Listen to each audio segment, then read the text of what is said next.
What? What? All right, we are live. Oh, hey, hi. How's everybody doing? I'm over here running my mouth. Good, man. Yeah. Air horn. Hey.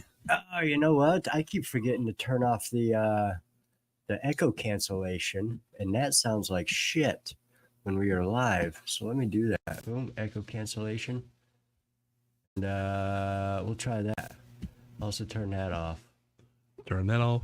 Turn this off. Hopefully that works. All right, air horn. We'll try it again. This will be a tester for me when I rewatch it later. Yeah.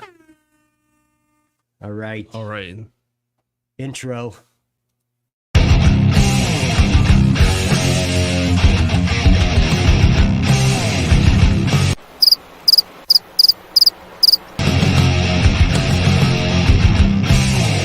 Yay! The crazy fat guy.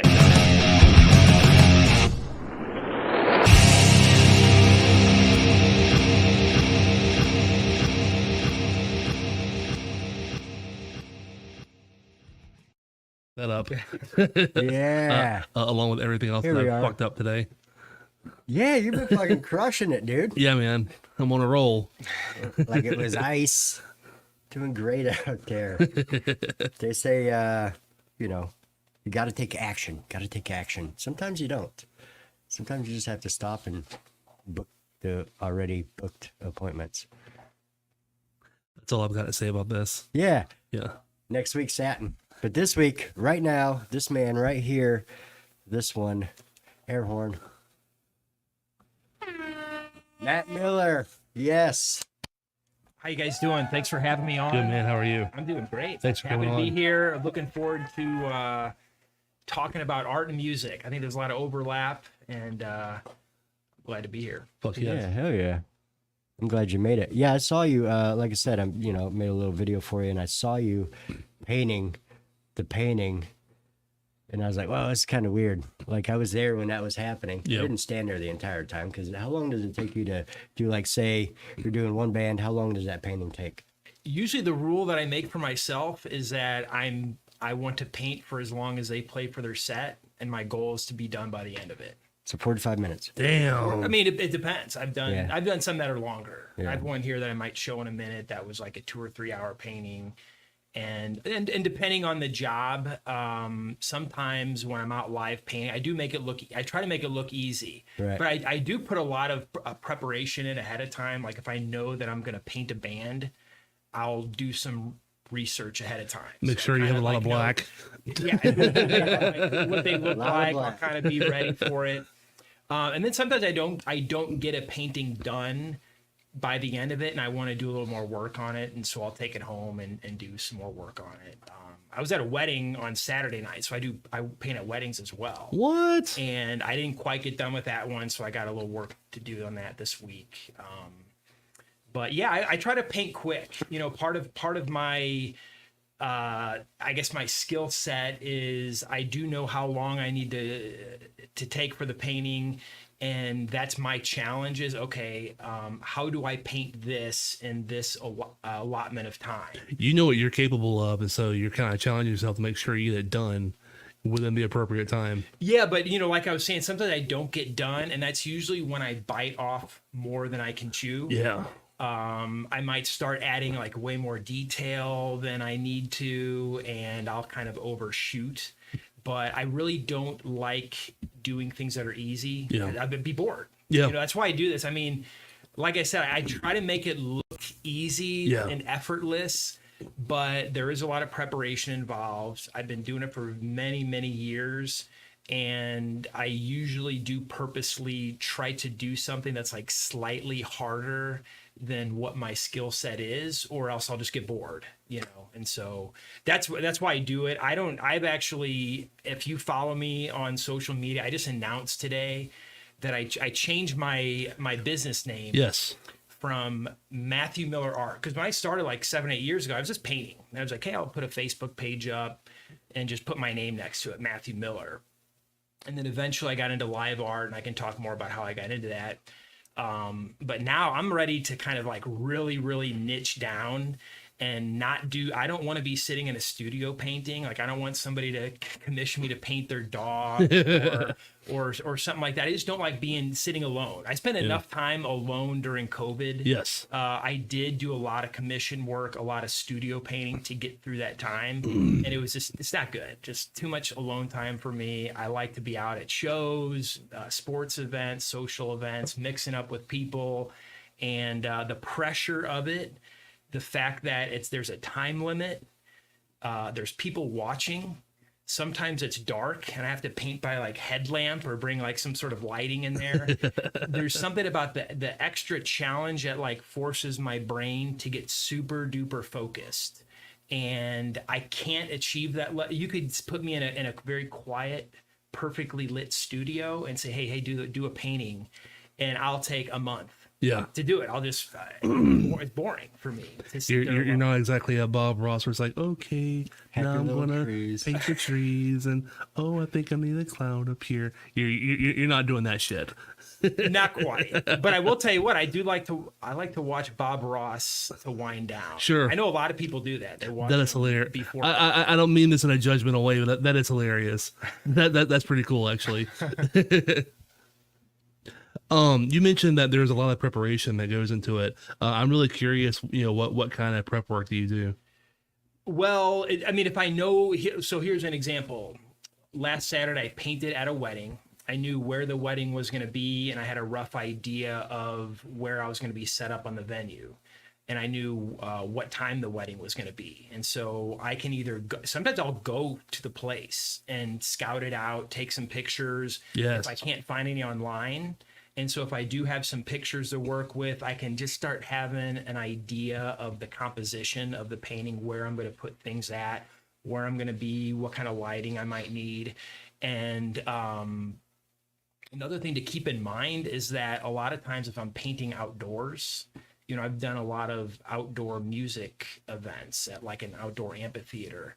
Well, what happens in those situations is I will start painting and it's daylight. But at the end of the painting, it's dark. Yeah.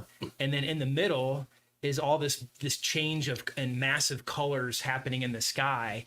And that's another part of kind of anticipating what's going to happen, where I have to think ahead of time. Okay, I'm going to start with a sketch and then maybe start laying in certain colors and certain features of what I'm painting. But then I know around, whatever time the sun's going to set, I need to be able to see what those colors are. Then switch modes, paint the sunset, get those colors in, and then go back to the painting and start, finishing up the details. It's a very dynamic process, and everyone's different, really. Everyone's different, and it kind of comes down to more of like an improvisational thing, where just like, a guitar solo or a drum solo, you probably not even have any idea what you're going to do during that solo. Or if it's like a jam band concert and they might just go off on like a 10 or 12 minute jam, they don't really know what they're doing. It's just kind of in the moment. You work with what's happening now, and then you're just kind of responding like in the here and now. And that's really how a lot of it is I'm throwing paint on there. A lot of my paintings, people see me paint at these events.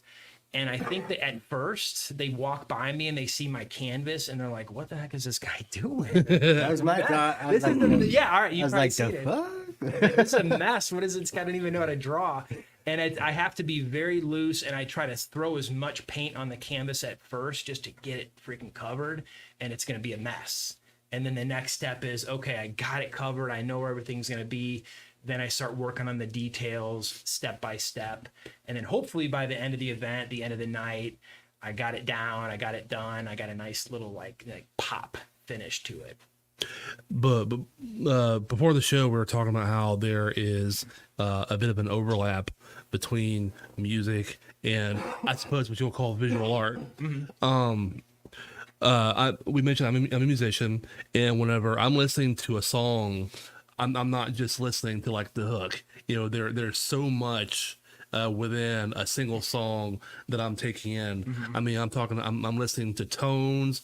I'm listening to not just the melody of the vocals, but what's he doing? I'm thinking about what he's doing with his mouth to achieve that sound. I'm listening to the drums, but I'm more thinking about the groove of what's going on. So the point that I'm making is that there's so much that I'm taking in whenever I'm listening to a song, and I'm sure that's kind of the same way with you with your art. You don't just see things from, I guess, a 3-dimensional. There's got to be so much more to it than what we see as laymen. Yeah, it's interesting what you say about music, because like we were talking before, I really want to learn an instrument. I've never learned an instrument. I actually admire musicians, and now I kind of envy people who can create music. And so I've started listening to music just maybe with a little more of like a careful, sophisticated ear. So I'm sure that a musician who has like a years of experience making music and knowing a little bit about music theory and things like that, it's probably a very much different mental experience listening to music that Absolutely. I can't currently enjoy. For me, looking at when I actually on my way over here, driving through Havana, it's sunset time. It's beautiful. We had great colors out there. Yes. And I love a good sunset in the South where there's lots of green fields and the beautiful sun. And it's just unbelievable. Oh, man. But the problem the big risk that I face is that one of these days I'm probably gonna get in a car accident. Busy looking outside at sunsets and look at those clouds over there, So I do, if I'm walking around in nature, if there's a sunset, my brain is like interpreting all of nature as like potential paintings, or like how would I mix that color right there? Oh man, like how would I kind of block this off into like a 4x5 dimensional painting? Things like that. And so my mind's always going. When I first got into painting, I was really into portraits. And I remember back then I would notice whenever I'm talking to someone, like I'm looking at his face right now, Yes. I'm like mentally painting his portrait in my head just because I can't help it. So it's very weird that I remember reading about some like scientific studies of London cab drivers, where apparently if you're a cab driver in London, like those streets are very complicated. Yep. And you have to actually use Memory, your brain yes. to know how to get around. Like the GPS just can't really do the job for you. And so they study these guys like before they took the test and after, and like certain parts of their brain that are responsible for like spatial navigation and like your mental maps, like that part of their brain was bigger and had developed over a course of time.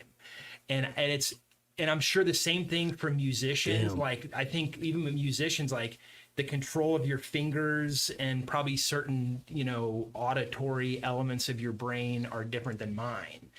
And over the course of being an artist, because I picked up painting about 8 years ago, and That's over it? the course of that, well, I did it as a kid a lot. I Yeah. took art in high school, and I got a really, really good education in the basics Okay. of how to draw things and composition. Really great education that I didn't touch it for 10 years.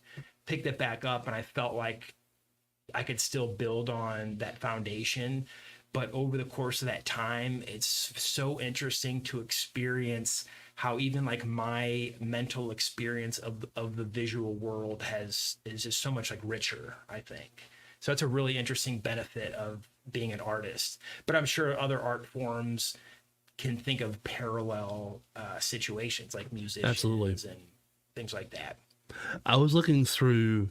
Now, I will admit to you, I didn't go through your entire portfolio, but I did take a look at a good chunk of it. One that comes to mind, excuse me, I believe was probably painted at the last show at the Warrior. And I'm almost certain the band that you were painting at the time was Romexus. And I'm looking at this painting, and I'm just amazed. Like just by seeing it, I immediately knew that's Romexus. Steven plays BC Warlock. He plays a black BC Warlock. He's got kind of a white trim. He's got blonde hair, and then you've got tall Steven. No, excuse me, not Steven's the vocalist. Their bass player, Richard. Can't remember. Yep. Drawing a blank. Yep. I think Romexus, if you're watching, I apologize. I believe their bass player is Richard Schiff, I believe is his name. Kind of tall guy. He plays a red bass. Anyhow, the fucking point that I'm trying to get to is I could see all of that.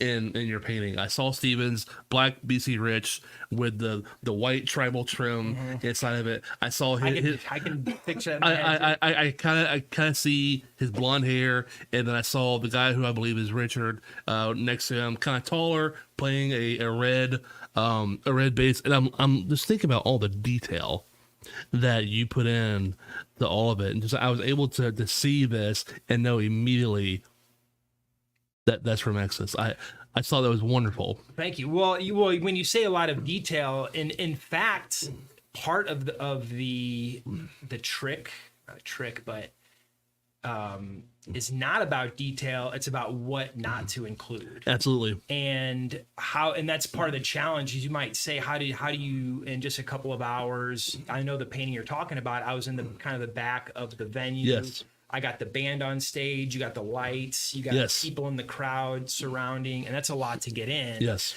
And the challenge is, okay, how would I simplify this? Okay, there's a group of people over there. I'm not going to paint 7 detailed figures. I'm going to paint like a clump and then put like a few little highlights on there that make you think, oh, there's a group of people over there. And then the same thing with the musicians on stage, because I'm pretty sure that I didn't put too much detail into the guys on the stage there, but I knew that I wanted to get the guitars right and get to get the long hair and the design of the guitar, and everything else. If you really look at that painting, is probably very, very simplified, but I got those little details in there that make a big difference. That was something that I wanted to say, but I couldn't really figure out how to say it.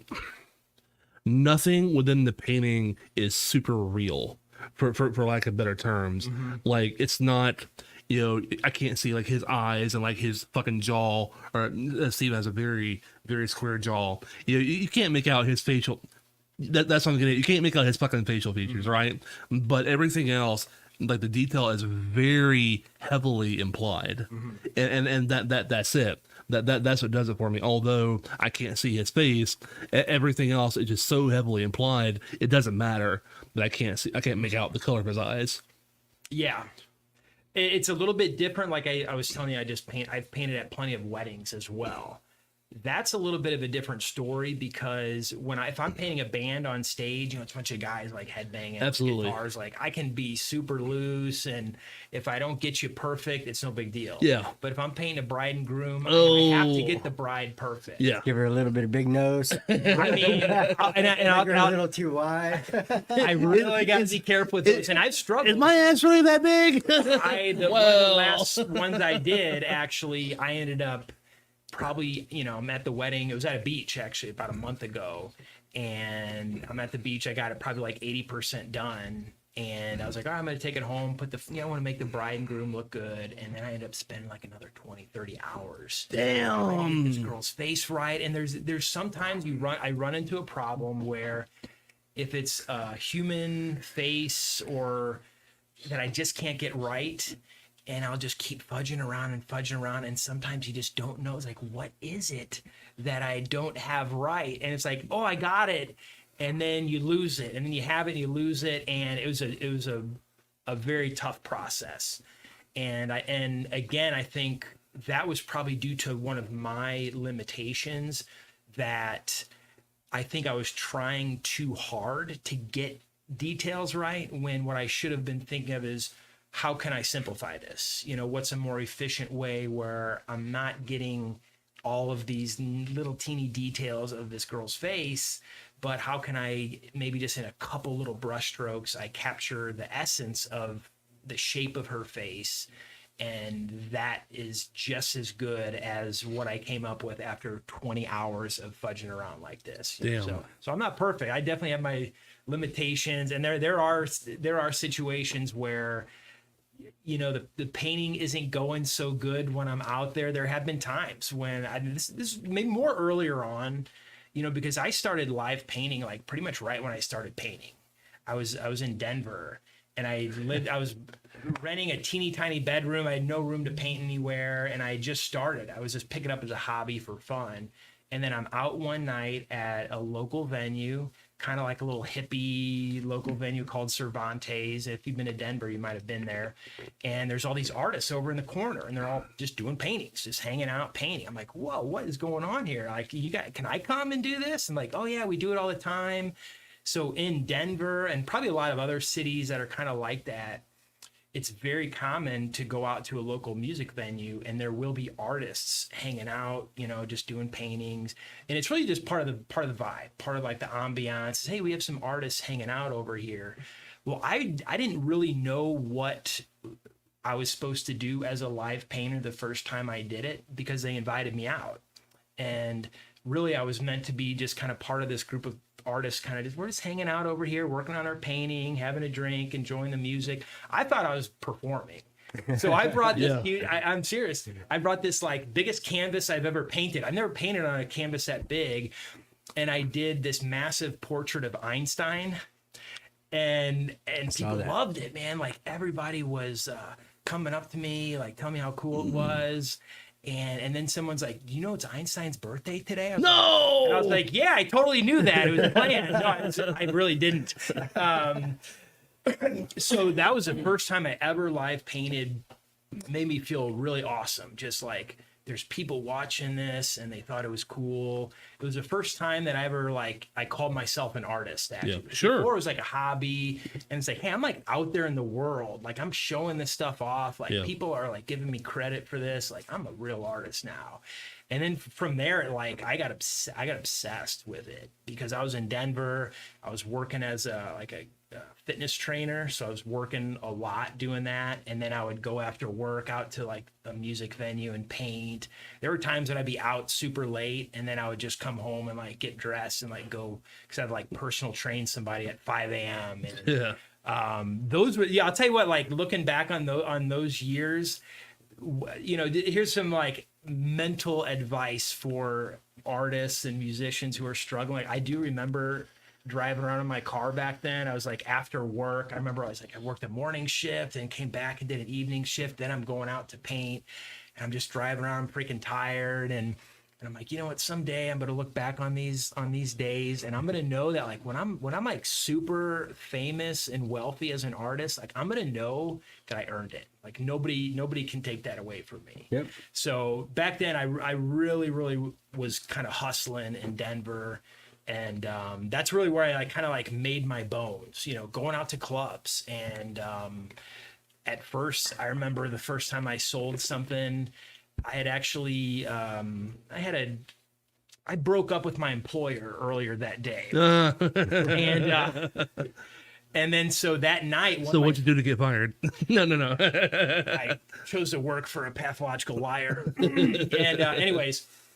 I went out that night and one of my favorite musicians was playing in town. I painted his picture and sold it to a fan there. I was like, whoa, like I don't need that job, man. I can go make my own money and go out. And, just since then, it's just been a lot of experimentation.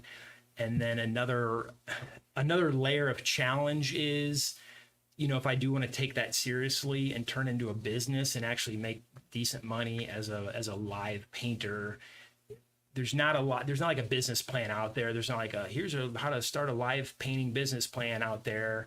So it was a lot of experimentation and a lot of discovering what I like. I started going out to live music venues. I've done a lot of sports events as well. I love sports. I've been to some Florida State baseball games. I was at a basketball game, all kinds of events, I think there's so much room for live painting. Because if I think about the kind of stuff that I do, like music and sports, my goal is to reach the highest echelons of music and sports. I have some of my favorite bands, like I want to be at their show and paint them someday. Sports wise, like I want to be at very, very high profile sports events, like in the stadium doing a painting. Because here, I have a question for everyone. Have you ever been to a big concert and you saw someone there doing a painting? Some people have. It's somewhat common, but I haven't. Most people haven't. Before I saw you doing it, never. So my philosophy is like there's a lot of room at the top for live painters, and it surprised me that more people don't pursue it. Absolutely, and that kind of thing, especially at a a sports event. I love sports. I'm a big football fan. And having an actual painting at a Florida State game, oh fuck yes, oh fuck yes. I'll be there. I'll be there sometime. I'm sure. I'll make my way. I have confidence in you. I'm sure you will. I can see it. So no shit. From a very very early age, I always had an appreciation, I'll say, of visual arts. And whenever you're a kid, they say, oh, what do you want to be whenever you grow up? I want to be an artist. No shit. And that never happened. I dabble in drawing, and whenever I say dabble, I use that term very loosely. I can't draw for shit. About a year ago, a friend of mine, she had a tablet, and she does electronic art, right? And I said, ooh, that's a great fucking idea. I bet that'll help my drawing, right? So I go out and I spend like $200 on tablet and everything. And I realized that no, I really can't draw for shit. Now I'm sure if I actually spent time and put effort into it, my skills would improve. But I thought for sure, off the gate, oh, it's gonna be awesome and all this shit's gonna look really cool. No. Did you look up any lessons or anything? Like, oh, I totally did. Like Oh yeah. I do a lot of research on shit. Like I was going on YouTube and how to draw for beginners and all that shit. And again, I learned it's one of those things where you're not just going to jump into it and go. You got to crawl first. Yeah, I mean you got to, but that's kind of part of of how rewarding it is. Yes. To suck at something yes. and get good at it. Yeah. There's nothing better than sucking at something and then getting better at it. Absolutely. And I definitely had some sucky paintings. Definitely. Early on. And I empathize with you. We're talking about the crossover between visual arts and music. Whenever I first started playing guitar, I was playing guitar. It literally had one or two strings. And I would, was plugging away as best as I could because that's all I fucking had. And I'm not going to sit here and say that I'm a accomplished guitarist or anything of that nature, but I certainly have, like you said, an appreciation of how far I've come looking back on that kind of shit. Yeah, it could be the same thing with drawing. Yeah. And it might just be, I don't know what you were trying to draw or like what you're. I was going way over my head. Okay. Yeah. No, truthfully, I was biting off way more than I could chew. Yeah. It might be fun to try a class, in a group setting where you got an instructor. And that's when I picked it back up about 8 years ago. I took a class. It was a figure drawing class, actually. And that was actually when I kind of discovered it was like a 3-hour class once a week. You go in there and naked girls posing for us. Sure. It's like every week the girl got like more attractive. Yeah. It's like it was like a 6-week thing. And then I remember it's like, one of these weeks, like there's just gonna be some like hairy old guy show up. But no, it's just a bunch of good looking girls. You know what, doing the class, a couple of years ago, a girlfriend that I was dating at the time, she wanted to go do fucking painting with a twist, and I was like, God damn it. Fucking fine, I'll go. Painting with some booze. Yeah, and booze. A couple people were sipping wine, and it was a bunch of chicks. I was like, there might have been one other guy there, right? And these, all these happy little girls, and I did not want to fucking be there. But I'm like, all right, I'm here, and I did it, and whenever we're done comparing mine to whatever the example was, I was ready to throw mine in the fucking trash can. I whenever we were done, I legit was planning on throwing it in the fucking trash can. It's abstract, buddy. So I threw it in the back of my car, and it sat there. A week or two later, my mom saw it, and she's like, "Oh, that's so good." I'm like, "Man, Mom, I'm about to throw this thing in the fucking trash." She's like, No, don't. I want it." And so I let her have it, right? About a year or two goes by, and I go to Mom's house. I see that painting up on the wall, and I go, "You know what? That actually looks pretty good." That bad? I can believe it. I was like, "You know what? I'm kind of proud of that." So I'm glad I didn't throw it I away. thought for sure she hung it on the fridge. No, it's on her wall. Nice. Yeah, it's on her fucking wall. That's actually a common experience for me, where there are paintings that I've done that I'm like, oh, this one is kind of a dud. Yeah. And I'll just like throw it on the pile of duds over here. Yep. And then a couple of years later or months later, I'll look at it. I was like, yeah, I don't know, man, this one kind of holds up. And Yeah. I'm like, I'm gonna throw this for sale on my website. High price tag on Hey. this one. But I think, I think it is when you're doing the painting, you kind of have like a vision or a standard of like what you want it to look like. Yes. And then, so to you, it just looks so off. Yep. And then a year later, you forget what it was supposed to look like. And then you just look at it as is. Yes. And you're able to see Exactly. that it's not that bad. And I think that's why there's a lot of times when people are complimenting me on my artwork, and I'm thinking in my head, I'm like, are you an idiot? This is terrible. Or I'll be, there've been times when I'm out at an event painting and be like, oh man, it's so amazing what you can do. I mean, I'm in my head, I'm sitting here painting, it's like, man, I wish I could just leave right now. Just pretend this never happened.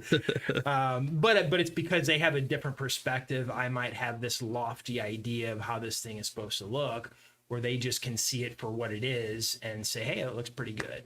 So I think I would have a hard time with movement. Like as soon as you absolutely. get something in your head and then the singer walks off, then you got to like try and figure out, because you were halfway through him. Or they change guitars. Yeah. Or all of a sudden, that I think that would fuck me up.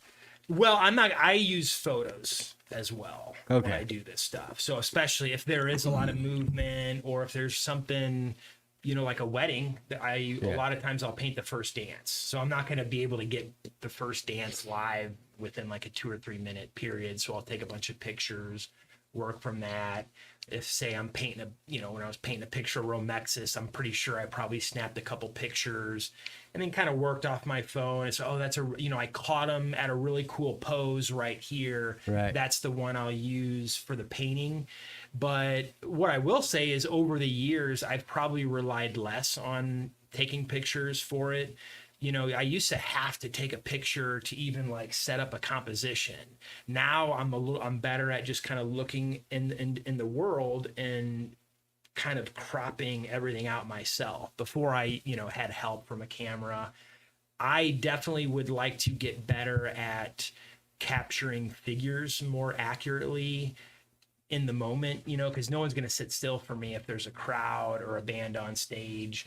And one of the things I would like to improve upon is the figures that I do capture. I think I would like to have a little more movement and dynamism in their poses, because sometimes I do think I kind of default to a little more of like a static pose, when I can't quite, get the right view, I guess. Another example where I'm going to kind of disagree with you on that. Probably at the same show, I believe, Core was on stage, and I'm certain it was Core. I could see make out Jason's Core shirt that he was wearing at the time, and in that painting, man, they looked like they were jamming, and I could really, to my eyes, I felt like I could see the energy that was going on stage. That one might be an exception. Okay. I think I did a real good job of. I actually can picture the painting in my head, and I think there's one when he's got his like foot up on the stage. Exactly. Yes. The other that guy's kinda, one. like, down on like one knee. Yes. Yeah. That one. We have a few chats, but I actually made a little video for Matt. Okay. We could play that real fast and then get to some of the chats because we have yet to hit them. Yeah, let's do that. Yeah. Brand, here we go. We got 1 minute and 7 seconds.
That's a cool video.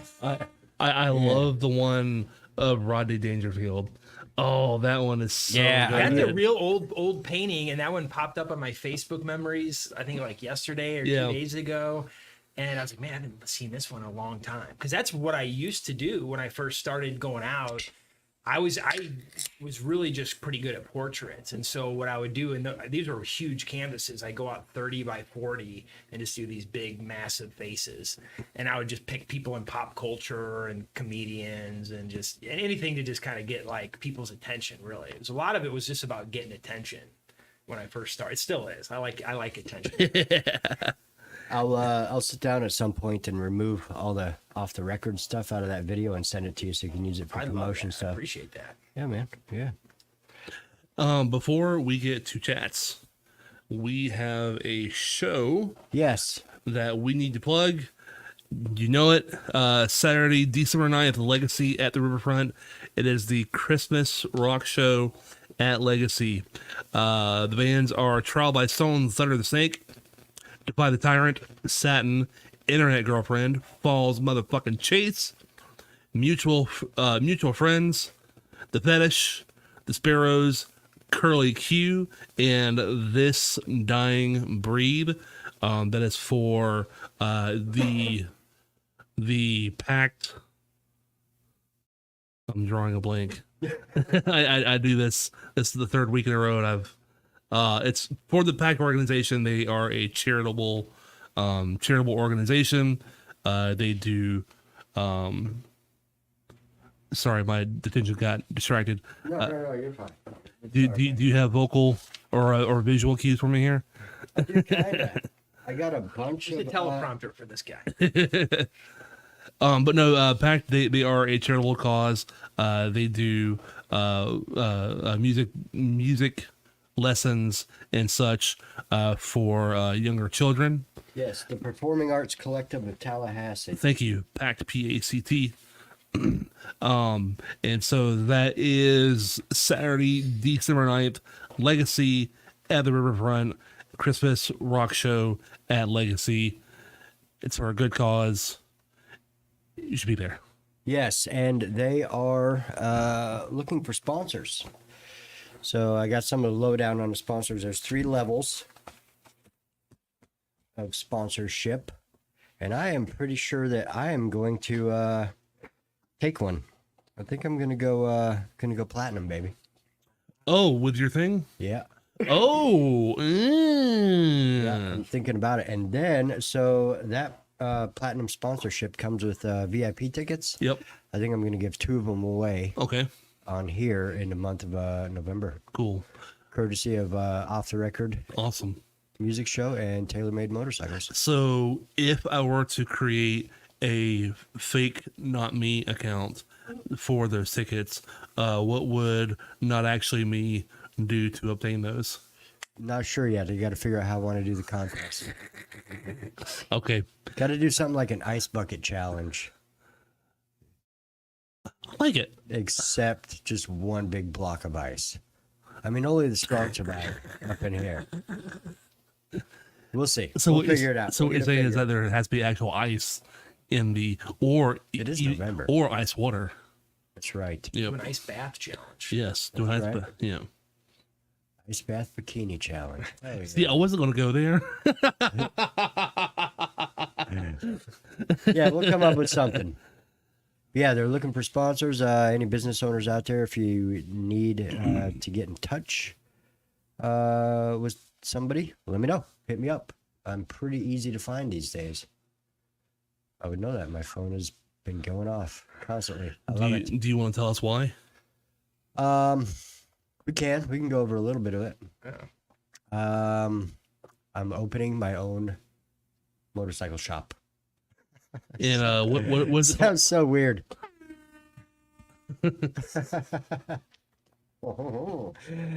Yeah, Tailor Made Motorcycles is going live here shortly. I got a couple other things to do. I'm excited for you, buddy. Yeah, I'm excited for you. I'm excited too. It's been a long time coming. That's what I you told Harley I'd give him 5 years and do my own shop, and that was 20 years ago. So I'm a little behind my own curve. But I think you've paid your dues at this point. I would say so. Yeah, 20 years. Yeah, you got it. Yeah, I would say so. So I know my way around a motorcycle. I figure I'll keep on doing that. Sure. Yeah, keep on keeping on, baby. Yeah. Cool. So you're going to do the platinum. Thinking so. Thinking about it. No promises yet. I'm considering it. Highly considering it. Got to check with my marketing crew and the budgeting people. Check with your accountant. Yeah. Yep. My CPA. Yep. My CPA, my KFC, and my NFL. I got to check with them. Yeah.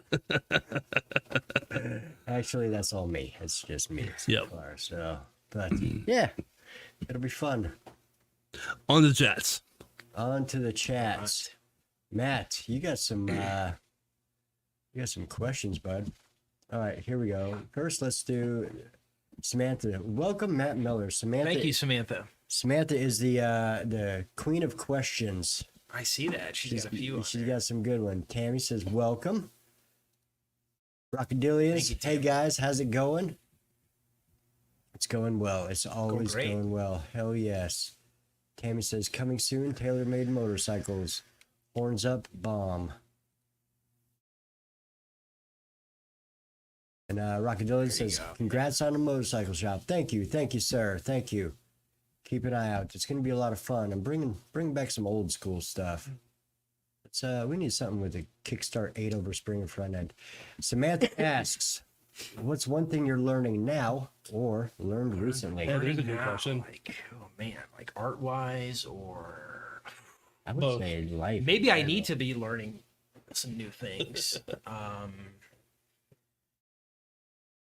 Here's something I don't know if this is learning, but I'm going to try to answer this best I can. What I'm trying to do differently, I'm trying to apply a lesson that I've learned, but I'm only applying it recently, is like I mentioned earlier, that I'm trying to really like narrow my focus. And the basic idea is like this concept of like via negativa, which just means like subtraction. Like, a lot of times if you want to like move yourself forward, oh man, I got to do this, I got to do that, I got to take on more responsibilities and more work, when maybe the thing holding me back is the fact that in a lot of ways, I've been very unfocused, because I do live art, I do dog portraits, I do weddings, I'll do like sports oriented, I'll go out and I'll paint scenery, I'll do landscapes in my studio, like just all kinds of stuff. And I think that has actually held me back from picking 1, 2, or 3 of those things and like really, really niching down. Not saying I can't do any of the other kinds of art, but I think maybe professionally, in terms of like branding wise, I need to really focus a little bit more. And probably the hardest thing for me is going to be saying no to stuff, where a lot of people will ask me to paint something that I know that's not really what I'm trying to do as an artist, and you're offering me money for this, and it's hard to say no to those. But I think that's the thing right now that I want to be better at. Learning to say no is what I'm learning right now. I hear you. I know how that goes. That isn't going to catapult me towards where I truly want to be. And the first thing that people are going to say, oh, you're turning down money? Yeah. Well, I mean, I will. I actually just started a new day job. Actually, for the most part, I've always had additional work in addition to art. Like, I've never really been a full-time artist. I've kind of been close. It's just not consistent enough, and I realize that I don't think I want it to be my full-time income. Gotcha. Because I think the way that I think about it is I have so many like lofty goals, but they're a little bit more like pride oriented than money, because I think about some of my favorite bands that, man, I would love to be like at Rockville Festival next year. I would love to paint Rob Zombie or like Trivium or Metallica would be like the pinnacle. Absolutely. I feel like I'm more motivated to like just push those like extreme achievements more than I am about being disciplined and putting together like some sort of business plan and holding myself accountable as like a business. So I actually just started a new job that is pretty promising, and I think that's actually going to liberate me from needing to do a lot of this other stuff. Nice. I need to. So hopefully things work out. Yeah, you can take the money from the day job. You can say no to the jobs you don't want to Yep. do, and you can say yes to the jobs you do want to do. Yeah. Yeah, no, I get And it. then there were times, and I had to learn that the hard way, is because I think for many years I just wanted, oh man, I just want to be a full-time artist. And I think there's a lot of ego involved in that, where, yeah. hey, if I'm an artist, I see all these other artists out there that they don't have a day job, or they're selling a lot more and they're making a lot of money. It's like, they're not better than me. I'm just as good or better than they are. Like, why are they Absolutely. doing so much better than me business wise? But then once I actually have gotten some tastes of what it's like to, hey, you have to sell art to make a living and pay your bills. Sure. It's really not that enjoyable to me, so. I mentioned earlier that I'm a big sports fan. Even more so, I'm a big Metallica fan. So if you ever, in 5 or 6 years, or a couple months, whatever it is, you get the opportunity, keep me in mind. I will for sure. I'll give you a print. Cool. Give you a print of it. Yeah, for sure. And I will pay for it. Friends I don't. think we can give you it to you as a gift. No, bro. You pay right. pay for good I'll work. take your money. Pay for I'll good take your work. money, man. We got Rockadillion's trying to hire you right here. Says, how do we get you to do art? Hit me for up. one of Hit me our up and let me know shows? when you got show. I'm familiar with Rock. I keep up with the local scene here. Yes, his You links guys are were on the in. show recently. They have a show coming up. Yeah, All right, guys. I don't remember all the dates to everything. I want to say it's October 28th. It's the yes. Yeah, Tama will post it. But yeah, all of his links are, well, all the ones I could find. There's 3 links in the description, the show description. So you can get in touch with him through there easily. MatthewMillerArt.com, Matthew with 2 T's. That's in there. You can send a message through there. Links to all my social media are on there, so it should be pretty easy Yeah. to get a hold of me. Love to talk to you guys about that. Could be a real fun time. They asked, what are the top 5 bands you have painted for? 4. Let's see here. I've met some of my favorite musicians. One of them is a guy named Bob Log the Third. A lot of these people probably don't even know him. He's a one-man band. And this guy, I mean, he's probably one of the best showmans I've ever seen in my life. A one-man band, plays the guitar. He's got a little kick drum and all kinds of other stuff that he's doing up there. Just a real great performer. And painted him, met him afterward. And he liked my painting. He's like, hey man, don't quit what you're doing. And I Yeah, said, right. you know what? You shouldn't either. Another one was one of my favorite hip hop artists named Joel Ortiz. Okay. He's not super well known, but I think some people who are hip hop fans might know who he is. What's another one? I wish that I have painted more kind of high caliber bands, but I haven't quite made it up there. I did paint Core that we Yes. talked about earlier. I Yes. was not familiar with them, Oh. but I loved them. Great set. Oh. Right after that, I painted Defy the Tyrant, Yes. local band as well. Yes. I really enjoy their music. I Yes. listen to their stuff Yes. on my own. And what's the other, a fifth one that I can think of is there was a cool band that came to town here a few years ago. It was a Red Hot Chili Peppers band called the Chili Poppers. And they were that's a real fun show. And I've stayed in touch with like one of the guys in the band. So it's real fun to meet some, I think I saw what is the best perk you've ever enjoyed at a job. And that's kind of can't even talk.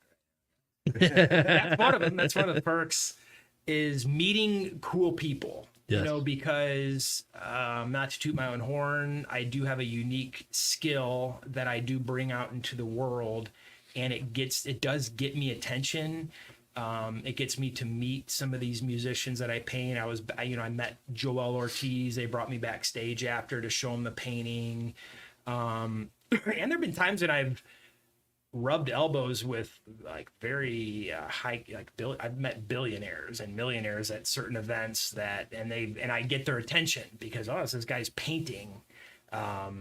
So that's really cool. And that's another thing that I think of when we talk about how I don't want to, kind of my mindset about my goals and what I want to do with art is it's a lot about these like big caliber achievements and like how can I make my life more exciting as an artist, because I get invited, people see what I do and they invite me to cool things. And so I almost think of my skill is that it's sort of like, it's like my ticket, like if I'm going to have a ticket to like a very adventurous life. There's nothing wrong with being self-serving. I'm not. Yeah, there's nothing wrong with it.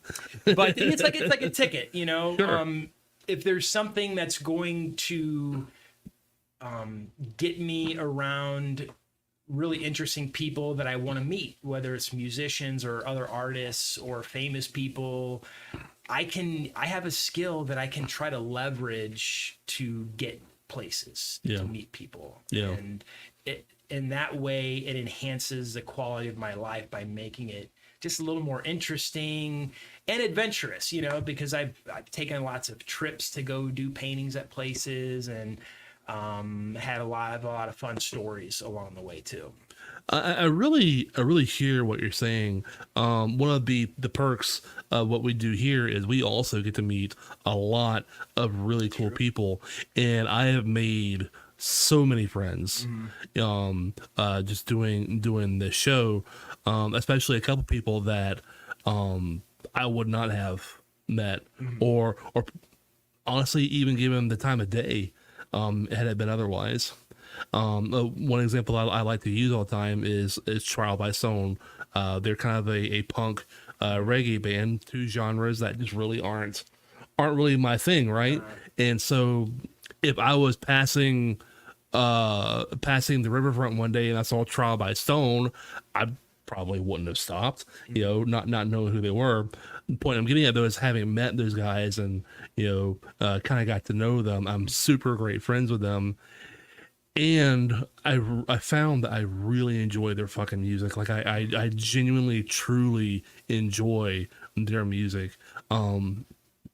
One of the things that we really have going for us here in the scene, we have a lot of really awesome bands and a lot of really great music, but within those bands are a lot of really damn good people. Mm-hmm. Yeah. And one of the reasons why you're able to meet all these people is like you guys are contributing. You guys are contributing to. I know you guys have a lot of the local musicians on. You're contributing to the scene. You're giving them a chance to become more well known. Yes, like people can get to know them personally. Exactly. That's going to help them. And so, that's your reward for bringing something to the table. Is that cool people are now in your network. Yes. One of the things I liked about this platform was you can see a musician on stage. You can hang out with a musician in the merch booth. In the green room. yeah, merch booth, green room. But they're still, when a musician walks into a venue, even before they start unloading, they're on stage. Yep, they're there. Their faces on. When they come on here, it's not so much on stage. Yeah. This is off the record. Yeah. This is all the shit you don't read in the bio.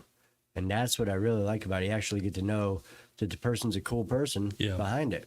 And I hope that bands are taking our videos and loading them in their press kits like they're supposed to be. Yeah. Here, you want to know what we're about? Here's an hour and a half of me and my drummer running our face. You know what I mean? Having a good time. Absolutely. Yep. And I hope it's working. I think it is. Well, I'm sure you're doing something for them that they probably should be doing for themselves. So in that sense, you're being very helpful. Because I'm sure I'm not in a band, but I can only imagine that you got so much going on. And then if you got it on top of that, you got to like make content and edit videos and post them to social media all the Yes. time. And like, geez, like not everybody has the time or desire to do all that stuff. So, hey, they can just show up here, have a conversation for a little bit, and then they got a whole bunch of videos they can use. Yeah, they got an hour and a half of good stuff for them. And I think that, I mean, what you were saying is you maybe would not have been a fan of that band if you hadn't met them. Right. You know, maybe it's something about, the person, their personality. That way, like, their music maybe affects you a little bit differently. Perhaps. And I think a lot of people are like that. Yeah. And I'll tell you what, one of the advantages of live painting that I try to leverage is I'm a good artist. I'm definitely not the best in the world. I think there's a lot of these paintings that plenty of artists could come and maybe do a better job of it. But I don't think a lot of the paintings that I buy, that I sell, sometimes I get hired to come out and do a painting. Sometimes I show up for free and I just do a painting, and it's up to me to like make a sale on the spot. And I think people appreciate what I do. When I'm painting, I'm like in the best mood in the world. I'm doing the most fun thing in the universe. I'm doing it right now while I'm painting. So I'm usually going to be in a very good mood. And that makes me a little more likable to people and a little more friendly. And I think that kind of helps me out as well, because people who see me out there, like, wow, he's such a really nice, interesting guy. Yeah. And I want to support him. And that's why they buy my art. So it's a personal thing as well. Whenever you're painting at a show, do you ever find yourself distracted a little bit by the music? You stop for a minute. It's like, oh man, that's really great. Oh fuck, I gotta get back to this. Does that ever happen? No, I mean, I'm in the zone, man. Yeah. I'm in the zone. It's just like, I would totally get distracted. I couldn't do what you do because I would totally get distracted by everything that's going on. I mean, the music is part of it, because I think the music itself actually helps get me more focused. Oh, that's awesome. Just like if you listen to music while working out or something. Yes, definitely. The same thing. Because there are times when I'm painting somewhere and there's a band, they might take a break for a little bit. Yeah. And I notice, I'm like, oh, they took a break. There's no music. And then there's a little less energy in my painting motions. And then they'll get back on stage and start playing. It's like, all right, now here we go. Now we're getting back to work here. And I'll just start moving with the music. And so I don't know. I don't, it's hard to see it as a distraction for me, actually. A small part of my job, my day job, allows me to put on music while I'm working, and some music I'll be able to kind of tone it out enough to be able to work, and that's more or less electronic music, music that doesn't have any lyrics or anything. But if I put on like fucking Lamb of God or Trivium or whoever it is, oh, it'll distract me quick. Really? Oh yeah. I'll be sitting there jamming out to music. It's like, oh fuck, I'm supposed to be working and everything. And then it's like, yeah, I better turn this off because I'm getting distracted. Because you're into that kind of music. Yeah. So you're thinking a lot about the actual musical elements. Yeah, like I'm jamming out to music and everything. I'm thinking more about the music than I am, Okay. Actually doing my job that I'm getting paid to do. That might be because you're a musician, so it's engaging more of your brain and you know more about music. So Yeah. it's actually kind of pulling you away more. I remember listening to Trivium in college while I was doing like symbolic logic problems, and it was because they just you can't tell what they're saying a lot of times. Yeah. So it's almost like instrumental music. Absolutely. So I was able to listen to that and then do these like complex problems in my head because there wasn't like a distraction of lyrics. Now, if I put on, I genuinely enjoy electronic music, like dubstep, liquid bass and drum. That's very groove oriented. So I'll sit there and bebop, along with it. Yeah. But I'm not really paying attention to it. In those cases, I am able to do my job. It's an interesting thing I've learned and tried actually is video game boss music is supposed to be very, very good at helping you focus. Oh, fuck yes. Think about, I don't know anything about music structure or anything like that, but apparently video game music is designed to like suck you in. That's kind of what I'm listening to. Yeah. And apparently, if you're, doing some sort of focused work while Right. listening to that kind of music, Yeah. it'll actually help you get sucked into what you're doing. So there are some Spotify playlists that I have saved that, Okay. periodically, if I'm doing work, I'll put that on. But otherwise, I do like a lot of electronic music as well. What was that video game boss? Video game boss music. Oh, I gotta check that out. I gotta check that out. Have you ever had a moment? I'm pretty sure most of the musicians I know have, where you're focused. You're like, for us, you're focused. You're trying to get to the stage. You got about 2 minutes before you got to start playing, and somebody wants to talk. For you, it would probably be like, you're in the middle. You're in your zone. You're fucking on a roll. You got your brush just flailing about, and somebody's like, "Hey, man, how's it going, buddy? What you been up to? What you working on?" Well, I know what you mean. I mean, part of what I do, I actually like talking to people while I'm painting, actually. Really? To a degree. Okay. I like when people are around. I like when people stop by and introduce themselves. I don't mind stopping to say hi and talking for a minute, showing them what I'm doing. I'll be nice and ask, what are you doing here? Who do you know? Blah, blah, blah. Why are you bothering me? I have no issues with that. And I kind of think of that as part of my job. It's like, okay, like I'm here to network and market myself. Okay. And also sell. Yeah, this person might want to buy this thing. Sure. So I got to be nice to them. Damn. But there are times when people will be like, oh, well, my uncle paints. Here, let me show you. And they'll pull out their phone and they'll be like scrolling around. Oh wait, I can't find it. Wait, no, hold on. I almost got it. I'm like, hey, I'm like in the middle of a job here. Right. Don't really have time for that. So that's the sort of, that kind of bothers me a little bit, but for the most part, I kind of like talking to people. But there are times when they kind of want to pull me away, and I think, hey, you should realize that I'm kind of in the middle of something here. So, I really don't mind if you just want to sit there and chat while I'm painting. It's totally fine. Yeah, I've had a few moments where I've had to stop a conversation short and be like, hold that thought, see you in 45 minutes. Yeah, you gotta go play. Type of thing. And I always feel like a dick because I never find them again. Yep. It's like the last time they saw me, I was like, shush, and walk off. You know what I mean? But hey, that shit I'm happens. actually more, I'm more like that beforehand, actually. If I start painting, I think I kind of like, once I start, there's kind of like a release, and then I can kind of relax and get in the zone.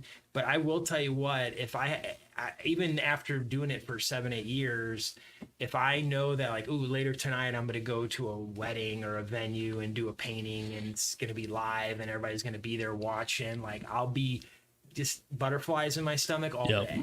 Like I just still get it. So you got pre-show rituals and shit. Yeah, and I nice. want to be in my own little world, and sometimes I'll get there early and just sit in my car and just kind of like just get ready. So I definitely do need to cultivate my mind to be ready to do that sort of thing. There's a lot of that goes into it. I think that might just be part of it. I would shut down half an hour before we hit stage. Yep. I was quiet, man. I was quiet, and I'd just be sitting in the corner, just going over the entire set list in my head, every note I gotta play, where I need to be at, what the timing is. Can't get too amped up because then we're playing it too fast. Can't slow down too much, then we're playing it too slow. Yeah. No. So yeah, that's pretty awesome that you got the same thing. Yeah, there's so much overlap between what I do and what you guys do as musicians and athletes.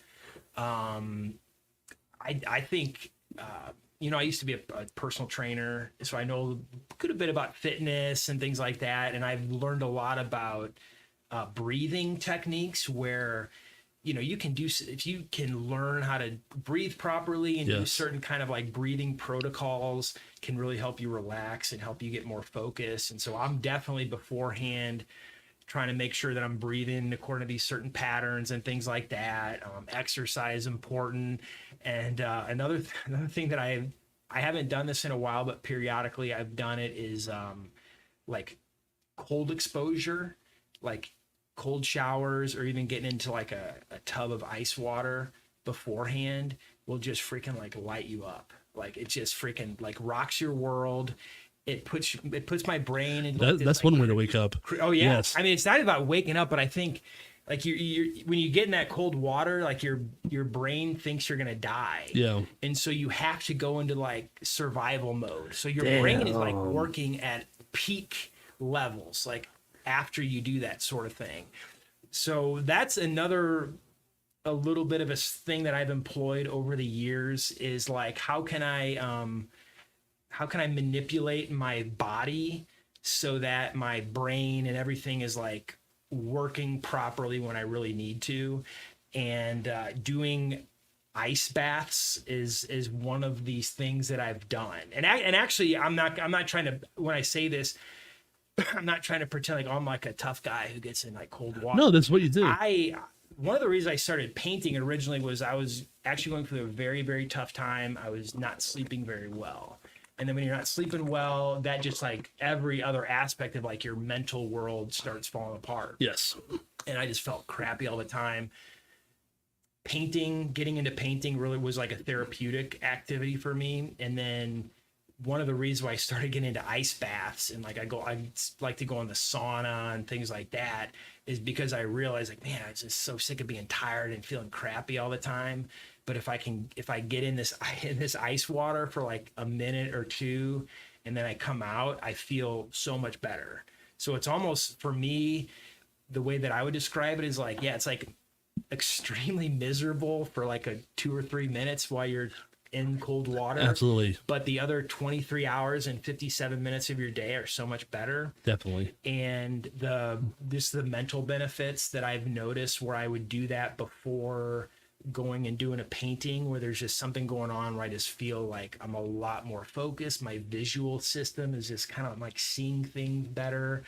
So I'm a big fan of that. And I think I don't know, I think that's a up and coming trend in like health and fitness, but I also think in terms of like creativity and like people who do mental things, whether it's music or art or writing, there's a lot of physical things that you can do that put your brain in the right spot to be operating at your highest level. Yeah, they say like full system shocks like that is pretty much like unplugging it and plugging it back in. Damn right. It feels exactly. like you're reset. You're in a completely different state of mind. And I'm sure you've looked a bunch into intermittent fasting and all that stuff. That too, yeah. Yeah, I think you're more. Yeah, I've played around with that.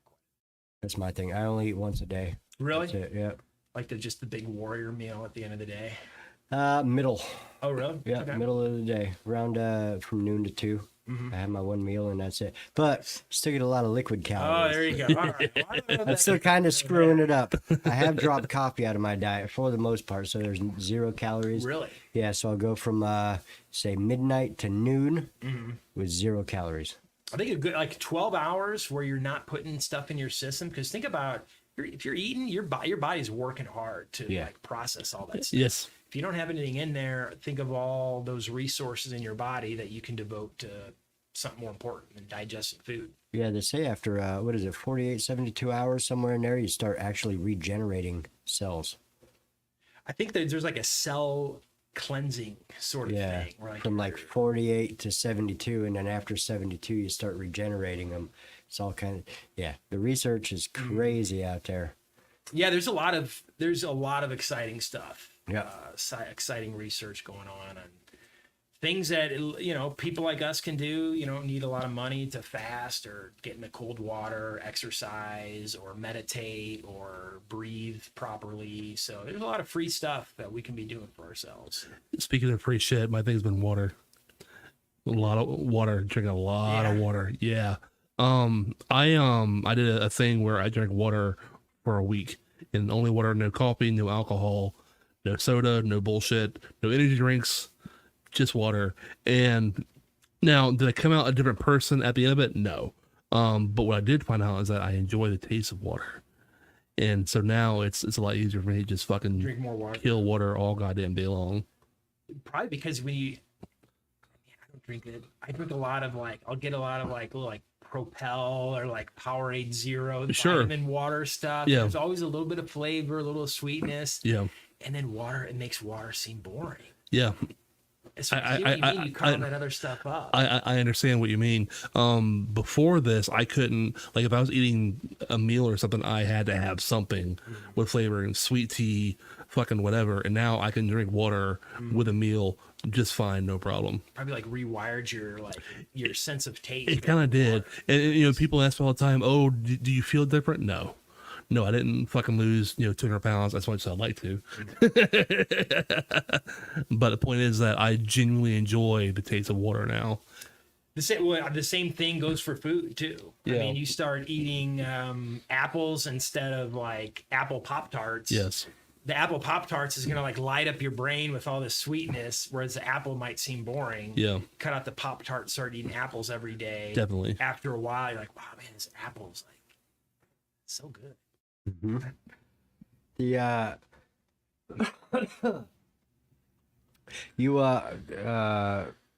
you sprinkle anything in your water? Tammy found me these packets of green tea. Just add it to 16 ounces of water. Yeah. 0 calories, 190% of your daily value for vitamin C. Nope. And yeah, Just water. dude, how much are those things for 24? $4 for 24. I Sit there and shake it up. now Yeah, now exactly. granted I do a lot of that kind of stuff. It's a little- I very strongly prefer ice cold fucking water, but I'll drink it. I'll drink it room temperature. It's got to be all about the same to me. I got to give you a jug of water from here. I got Yeah, man. I got the best water in Gadsden County. Do you? Oh yeah. Yeah. I'm not a water. I can't drink city water. All the shit that they put in there, they can't filter out the pharmaceuticals. We buy our water, like we buy those pallets Good idea. of water. Not spring water, mineral, I think, is what we normally get. Spring water has a taste of a river, in my opinion. Fish fucking that, yeah. Yeah. Yeah, buddy. Yeah, how the hell did we get Yeah, I don't know. Talking about health and fitness and how it relates to creativity and making art and music. That's right. Matt Miller, everybody. All right. Hey, you got some pieces behind you there. Yeah. Yeah. I'll get this out of the way.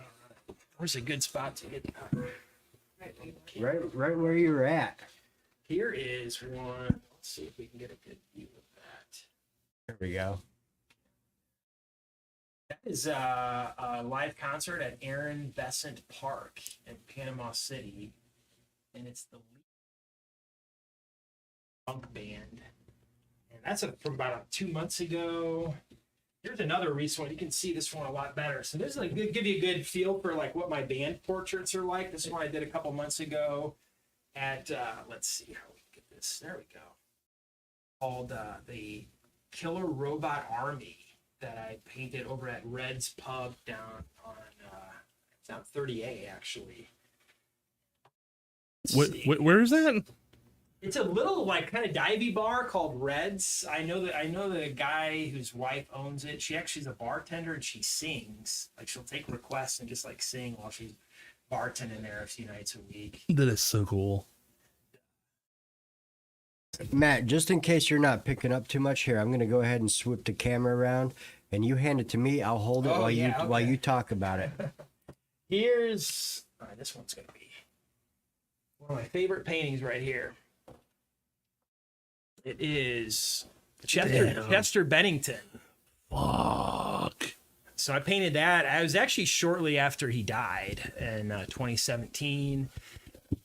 This one, like I talk about how I love to live paint. I was at it was like a street festival where I was supposed to like go out there and have a table and like sell my art and stuff like that. But I kind of just wanted to go there and like live paint on the street. And so I did this Chester Bennington painting and it turned out like way better than it should have. It's kind of one of those paintings where I think like, there's like maybe there'd be like something, someone was like helping me like make that one turn out that day. Divine intervention. Maybe. So this is one of my favorite paintings. You know what I like about this one, and forgive me if I'm not using the right terminology. It's not linear. There's a lot of curves in the entirety. Like you see curves, and for lack of a better term, circles, all throughout the painting. And that color, that the blues and the whites, that is goddamn beautiful. Yeah, that one did turn out pretty good, man. Now, just in case anybody's wondering, what would you let this go for? I don't know. I have a sale going on right now on my website. Actually, it's MatthewMillerArt.com. This one is for sale currently. There you go. This is one of my higher priced ones, just because it turned out so good. It has a lot of meaning to me, and but it is on sale. I'd love to find it a good home. I noticed you haven't exactly answered the question. Oh, I don't even know. Like I said, I put everything on sale because, like I said, I'm trying to niche down into a live painter. Yeah. And I'll tell you what, after painting for 7-8 years, I have acquired a lot of paintings that I've sold a lot of art in my day. I really have, but I've also not sold a lot of art, and it piles up. So really, I'm like really happy to offload as much inventory as possible, raise a few extra bucks, not having all these extra paintings laying around, kind of like just takes a mental burden off of me, and allows me to focus on what I really want to do. Because I really don't want to, like, I have all these paintings that I don't really want to be going out worried about trying to sell them. I'm really, really worried about getting out, getting gigs, and being out painting and stuff like that. Yeah. I know what you mean. I own 7 motorcycles for some reason. Yeah. Very similar. How'd that happen? Oops. I just keep getting them. It fucking followed me home. I don't know what happened. Couple more. This is my favorite band in the whole world. If you're curious what my favorite band is, it's Beastie Boys. I just painted this one a couple weeks ago. That's awesome. My microphone in the way. I've tried to paint the Beastie Boys so many times, and for some reason it never turns out. Probably 10 or 12 times, and then this one finally turned out pretty cool. That was another really good example where you saw it and you go, "That's the Beastie Boys." You just see it immediately. Well, this one is from their video for "So What You Want." Oh, I was gonna say. So same question on this one. So what you want? What you want? That one might be like $500. $500. damn! The balloon's not on there. Is that on my website? We got somebody scrolling your website right now, just making sure. The Chester one, is it?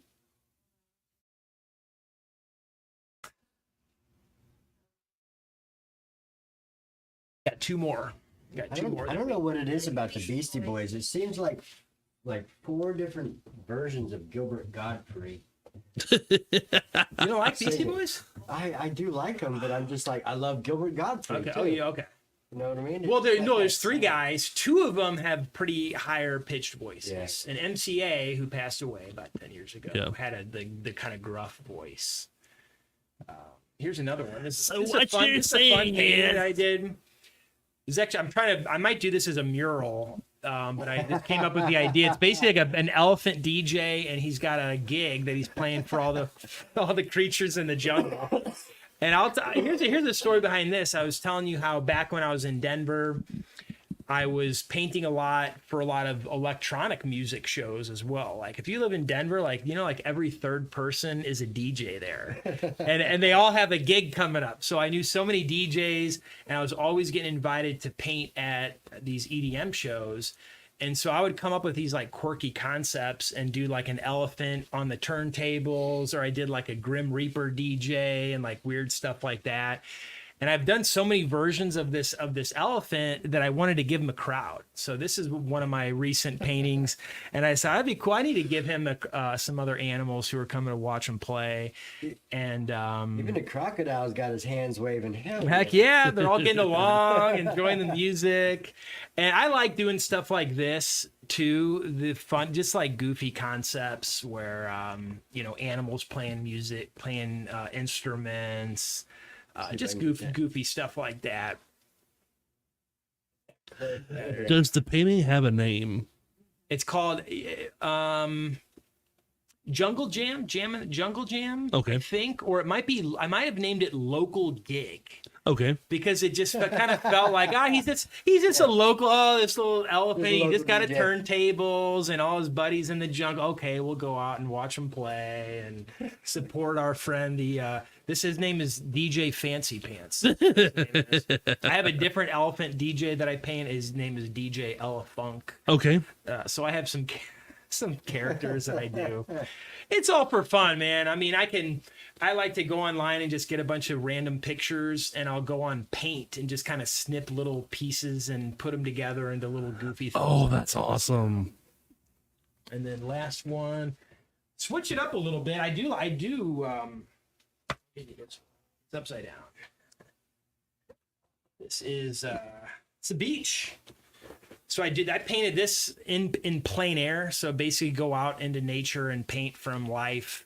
This is the Emerald Coast here over in Panama City Beach. That is a tough. I have tried to paint that water and the beach scenes quite a few times, and a lot of them have not turned out. But this one, this was one of my better efforts that I did a couple months ago. Look at that.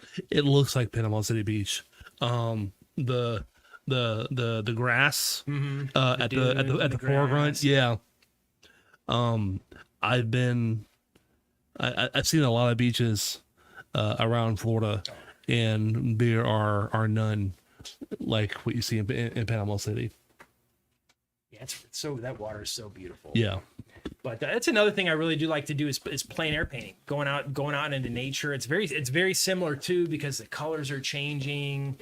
So you do have to work pretty quick. Yep. The light moves, so the shadows move, and it's maybe the opposite end of the spectrum because no one's around, and that is just a really peaceful experience that I like to enjoy as well. Dude, I can't make two lines touch. I am not. My artistry is not in drawing. That's what I was saying earlier. I found that I can kind of draw flames pretty well, but I mean that's about it. Yeah. Start there, and then you might work your way up to an entire burning house. as long as it's not my own. Yes, I always wanted to make like an automotive or take an automotive drawing class or something like that, so I could concept sketch bikes that I want to build or cars that I'm building or whatever. But yeah, art like that has never been my thing. Yeah, that's awesome. I hear you. We still got chats up there. Top 5 bands. Oh, we asked that one, Rockadillions. Appreciate it, guys. What's the one object, scene, or style you hate to paint? No, object, scene, or style I hate to paint. Besides weddings, I don't do a lot of abstract art. I don't know if I hate it, but I don't really do abstract art that much. What I hate to paint. You don't think that Rodney Dangerfield's a bit abstract? See, whenever it's abstracted, but it's not like a pure abstract. Whenever you say abstract, I think of like Dali, for example. Well, Dali would be surrealist. Okay. Abstract is just like shapes, like it doesn't. Oh, okay. So maybe I misunderstood the meaning of abstract. There's a difference between representational art and abstract art. Okay. Representational is like it's supposed to look like something, and then abstract art it's not supposed to depict anything in the real world. Oh, so a Dali would still be representational, but it's just it's a surreal version of like actual things. A banana duct taped to a canvas. What is that? That's abstract. I think it's called trash. So you know what I want to do? I want to go to these museums. You need to go to like a nice art museum. They got the Picassos and like the real nice old portraits, and then you go into that one room and there's all these massive canvases with like just a bunch of scribble marks on them. Yes. Or it's like a big red dot. Like, here's what I'm going to do. When I get super rich and famous, I'm going to go and buy all of those paintings, and then I'm going to cover them up and donate the canvases to like real artists so they can paint over them and put real art on top of them. That's hilarious. So that's my rant on some of that shit is silly. I'll see shit like, hey, this painting sold for 1.8 million. I'm like, this is stupid. I think it's all a racket. I think the whole art industry is. I think it's all corrupt. I think they set the Way to maybe prices and they launder pick some artists money. and they decide, okay, we're gonna make him rich and famous, and we're, I Maybe think there's launder a lot of little shady bit of stuff. money. Speaking to that, I mentioned earlier that I'm a big Metallica fan. In their documentary, Some Kind of Monster, there's a scene where Lars goes into this fucking art museum, and kind of like what you said, there's just a bunch of what I would say shit. Yeah. And they're just, oh, look at the, look at all the details, and he ended up looking like a real tool for the amount of money that he spent on. Want one of those. Oh yeah, no, he bought some of it. Yeah, it's something like 2 million. Yeah, like 2 million on a painting, and honestly, I mean, it looked like a fucking 5-year-old. I mean, to my eyes, the untrained layman. There's some abstract art if there's a lot of different colors and some complex shapes that you put on a canvas. There's some talent and real thought that goes into laying out the colors, laying out the shapes in such an arrangement where it actually looks nice. Because if you put things in the right way, when you look at that painting, your eyes will stay on the canvas, but you could also arrange things on a canvas that's going to move your eye off. So there is, you don't notice it, you just look at a painting and you just look at it. But if one of the big things that I learned, like in high school, really, this was like the main big thing that we really harped on back then, was composition. The way you lay everything out on there is going to keep the viewer's eyes from like looking off. And so that's a skill, that's a talent. Knowing how to put colors together that work together and create a certain feeling is a talent. But then there's some of these other ones where it really is, it's like just a black paint that just kind of scribbled on there. It was so moody. I get when if you want to did buy it this. as an investment, maybe someone's telling, hey, it's going to be worth double in 10 years. Sure. Okay, I'll buy a piece of crap if it's going to make millions of dollars. But I just... I'm just saying, I think your room access painting over there is a lot better than some of the shit I've seen. Thanks. Oh yeah, dude, the Rodney Dangerfield, Muhammad Ali. Yeah, Yeah, and that Chester Bennington one there, that just. Thank you. Oh I appreciate man, it is so good. It is so the good. Kramer painting. Kramer. Awesome. I did my own version of Kramer too. Yeah, you still have that? I do. Yeah. Nice. Is it up for sale? It's for sale. I might have Yeah, to we look can into talk. that. We can talk. I'm not a big Seinfeld fan, but when I saw that, I was just like, that is awesome. I love that. I don't know why. I had that. I mean, the episode from Seinfeld where Jerry's girlfriend does a painting of Kramer, and they sold posters of it. Yeah. I had that poster up in my room when I was a kid. Because I remember watching Seinfeld when I was like 12, 13. And I was like, man, I got to get that poster and put it up in my room. And then now I'm an adult and I know how to paint. And I was like, hey, I can just paint my own version of it. But right before you said that, I was seriously going to ask you, what kind of stuff do you have on your walls at home? I mean, do you have like seriously, is it like pictures of your family? Do you have some paintings up? What does it look like inside? My paintings Is it really? are covering my... Hey. This is up in this was up. I took this down from my wall because this is up in my hallway. Yeah. All these other ones are. But, here's the thing. The walls of where I lived for years have been it's like unstable because I work from home. I have paintings everywhere. Sometimes I'll put my own paintings up. Sometimes I'll rotate them around, and then I'll sell the one that's up. So I got to find something else that's different. So I have a lot of my own art up in my house. Yeah, It's kind of more like a work. If you came to my apartment, you'd say, okay, he works here. He's kind of like a sure. Just speaking to my own music, I mean, is my music on par with Trivium or Deftones, whoever? No, absolutely not. It is not. But it's mine, right? And I wrote it. I put the time and effort into it. I spent 4 fucking hours over the weekend trying to record this one fucking track.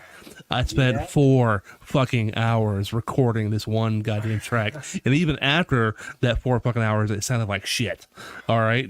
But the point that I'm getting at is, again, it's mine. And I wrote it. And if somebody came to me wanting to buy it or, buy the rights to it, you better come with your wallet. Oh, yeah. And that's the way I would feel about something like that.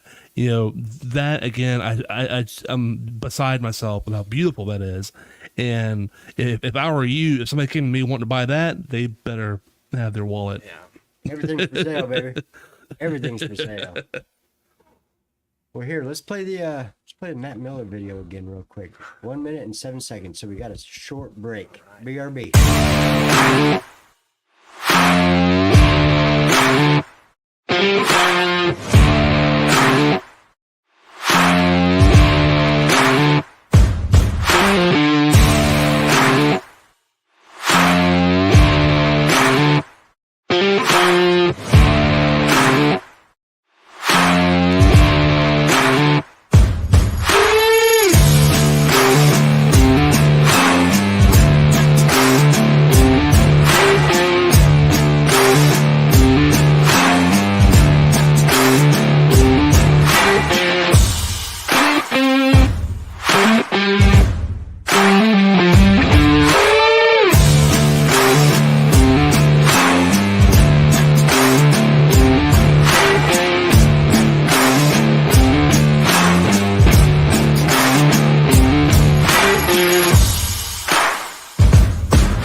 Hydration time. Hi. Time to hydrate. And we're back. And we're back.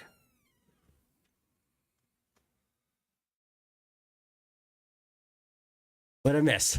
Nothing. Okay, Really cool nice. video. Yes. Well, I've seen the video a couple hundred times now. Yeah, that's my point. Yes. How long did it take you to do that? Maybe an hour. Yeah. And then I finished it. Yep. Went ahead and processed it, put it up, everything. Put it up on StreamYard, getting ready to go. This was last night, probably around 9 o'clock. And then I saw the Rodney Dangerfield and the Kramer and the Muhammad Ali. So I went back in. I deleted all that shit. Went back in and remade it with those 3 in it because I really like those. All right. And I was like, you know what? Yes, this is Matt's video, but I'm putting the shit that I like in it. So what you're saying is you spent 2 hours on a 1 minute and a and half. 7-second video. Yep. Yep. That's usually where it goes. Usually it takes about an hour per minute of video editing. Yeah. Is the way I do it, which is not pro, or I'm no Ash, that's for sure. Yep. Shout out Cue the Muses. Yes. Been doing good stuff over there. Matt, thanks for coming on, man. Thanks for having me. It's Fuck been a yes. super fun conversation. Damn right. Yeah. Talking with you guys, talking with some musicians. Really appreciate the opportunity to share a little bit about this, and been real fun. What's your website again, please? Be MatthewMillerArt.com. That's Matthew with 2 T's, MillerArt.com. You can get my social links through there, but Instagram and Facebook, I am the Matt Miller Art Experience on those platforms. And that's probably pretty much it. Hit me up. Yeah, any musicians tuning in, contact me. We'll talk about doing some art for your shows. I can paint your band, or if you want to collaborate and come up with some other fun concept of combining art and music into a show, I'm very open minded about that. Can venue owners reach out to you in the same manner? Yeah, absolutely. Awesome. Absolutely. Do you currently have another show lined up yet? I think I'm going to be painting in Panama City on Saturday for a band at Neons. Okay. If anybody's be at Neons in the afternoon, it's Who's Your Sugar Daddy is the band. It's not 100% lined up. I still got to talk with them about it, but Saturday. And from there, I might end up, I don't know, I'm thinking about coming here for the show on the 9th. So you might have to Awesome. talk to people behind that event and see if I can come and do some paintings that night as well.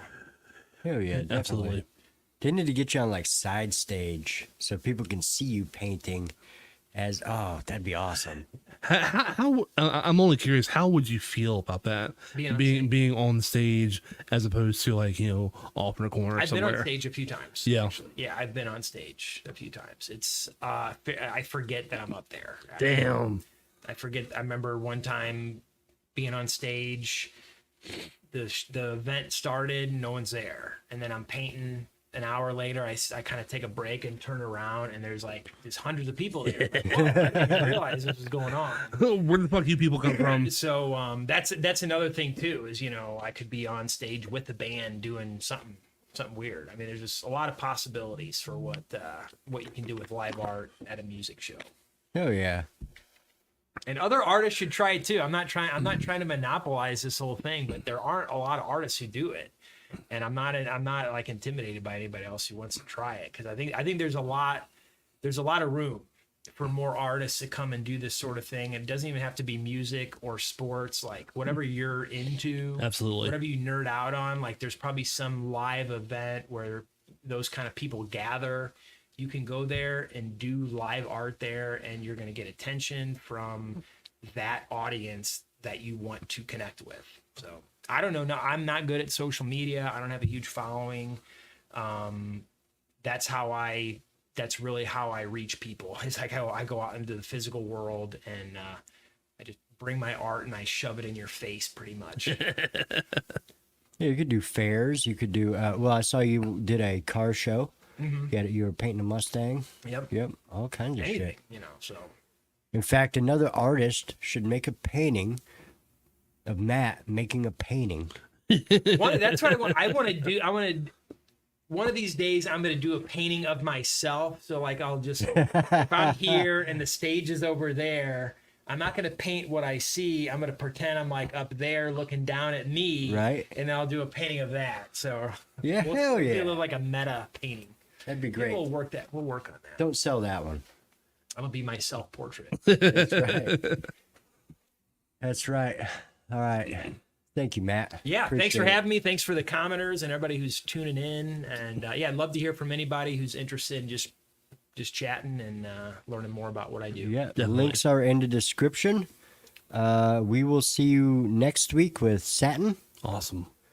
and we will see you out and about December 9th Be there. at the PACT show. Packed. It's going to be packed. Packed show. You like how they did that? That's right. All right. He's here all week, guys. That's right. See y'all later. Later. Thank you. Oh, you know what? That's the wrong button. I need to hit this one over here. Should I do the new outro or the old outro? Do the new one. It's here. It's new. All right. I think it says new.